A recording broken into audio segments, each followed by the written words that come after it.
we've been examining the works of the flesh and how they impact marriage.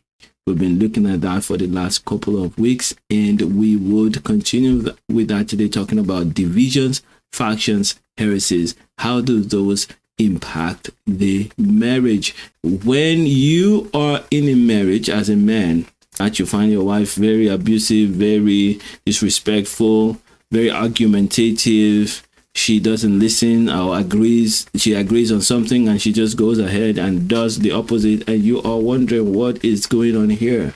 How am I the man in this marriage? Especially for men who took the time to marry someone that looked up to you, respected you. Most likely you're maybe 5 years, 6 years, 10 years older than them, even 2 years. And in your mind, you were thinking that, you know what, I like the way she loves me, respects me, and I want to protect her and bless her. And now she wants to be your boss. She wants to be the one in charge, and you wonder, how do I handle this? I want to say to you that can be very difficult when you find your wife is wanting to rule over you, command you, argue with you on everything. She will not yield. She will not yield. What do? And you do not want to look bad in the community. This is where the problem starts for the man. If you argue with me, then this is where your problem starts, where you think, I'm not going to be looked at in the community as a man who cannot control his home. And it's the legitimate way to think about it. There's nothing wrong with saying, you know what, I want to be able to control my home. But many times we take that in the wrong way. We say, I don't want anyone to know that we are struggling, but you're being verbally abused, sometimes physically abused. And you're saying, I don't want the church to know. I meet with members of churches everywhere in the world, men, women. They don't want to talk about the pain, the struggle in their marriage with their pastors. If you do not start taking action, it gets worse. When the flesh is ruling, when you are experiencing the works of the flesh, it's like cancer. If you don't cut it out, it will kill you. And you cannot just cut it out, because that's not how this one is dealt with. You need to walk in the Spirit. And I'm going to be very honest with you. One of the things about walking in the Spirit is honesty and open things up to the Holy Spirit to deal with. When you find that you are building a faction in a group, you may be working in the flesh. In fact, you are working in the flesh, because the Spirit always works for unity. It is the flesh that works for divisions and factions. When you are so opinionated that you cannot ignore certain things that are not of highest priority so that you can have a team that works, you will break the marriage. Now, on the other hand, the other person also is the same. So when flesh collides with flesh, the works of the flesh destroys the marriage. But if one person chooses to walk in the Spirit, what you get is wisdom on how to deal with that. Wisdom on how to deal with that. So what I've been trying to say to you over the last couple of days is that if you choose to walk in the Spirit, at first it looks like you're being cheated because the other person seems to get away with walking in the flesh. But remember, the works of the flesh always leads to destruction and pain. And so the one that's walking in the Spirit will eventually inspire the one that's walking in the flesh. If you're a man that has a wife who is always bringing up divisive behaviors and arguments and never backing down on her thoughts or ideas, here's what you need to do. You need to make sure that you don't start to argue as well. You listen to the Holy Spirit. How do I help my wife to recognize what I'm saying, Lord? And the Holy Spirit will guide you. Sometimes He tells you to let her have her way and let her see the consequences that you are trying to prevent. That's sometimes a way. And in a very beautiful way, you may discover that she is right. And many times, if you already know this stuff, she will discover that she was wrong. And she may never apologize if she's like that. But she's learning, and your team is getting stronger.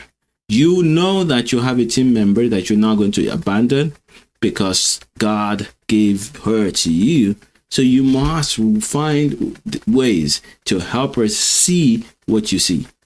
Whenever you notice the flesh, whether in you or in your wife, the key is to walk in the Spirit. Always the same key, walk in the Spirit. And what does that mean to walk in the Spirit? Walk in love. Figure out ways to make your wife feel loved while you're still saying the same thing. In some cases, you have to be quiet and let it play out. In other cases, you may have to ask a question. What is it that you are really trying to get at?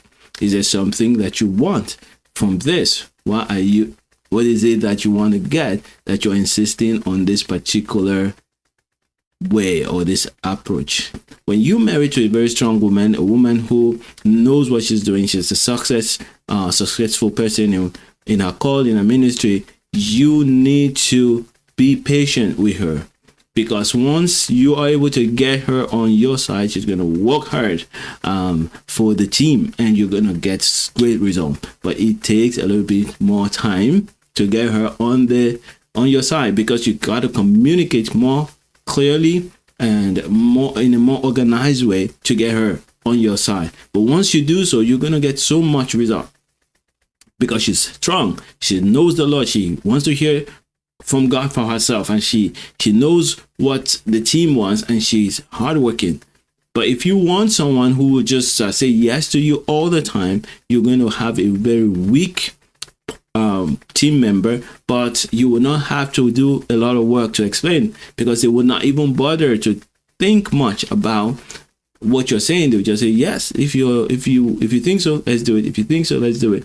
You want some of that, but not much of that, because sometimes a different perspective helps a lot. Whoever you have, work on them and trust God to help them improve. So if you have someone that is always saying yes because they have a low self-esteem of themselves, they don't believe that they can say stuff that are important, then encourage them, lift them up so that you can have a stronger team. If you have someone that's always opinionated, it's strong, they want to do everything, you calm down and help them to show you what it is that they're trying to say, so that you put them on your side and they just start working. You do the work at the beginning and they carry through. Remember, division. Anything that you do that causes division, you should run away from it. It is not a work of the Spirit. It is not a fruit of the Spirit.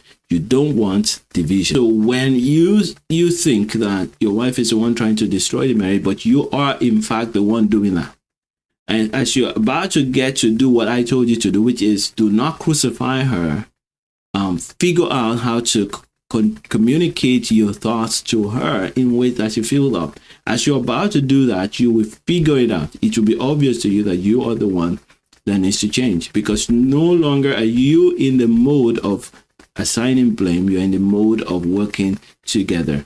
This is the power of working in the Spirit. The Spirit always unites. Is the enemy working with our flesh that divides. All right. So I hope that helps you. Look, no matter what your marriage is like, if you trust the Holy Spirit to pour out love in your heart, it heals you. That's the love workout method. It heals your heart first.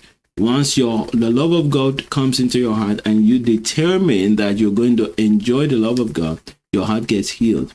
When your heart gets healed, you get more connected to God, and you have a larger capacity to handle the errors and the failures of your wife. Then with that, you can attempt to build a strong friendship. And in the process of building a strong friendship, your wife is then enrolled, and she also allows the love to flow to her heart. She gets healed as well. Both of you start to work together, and you have a repaired marriage. So may the Lord bless you, increase you, strengthen you. And until tomorrow, continue to love like Jesus and make mega impact. Bye for now.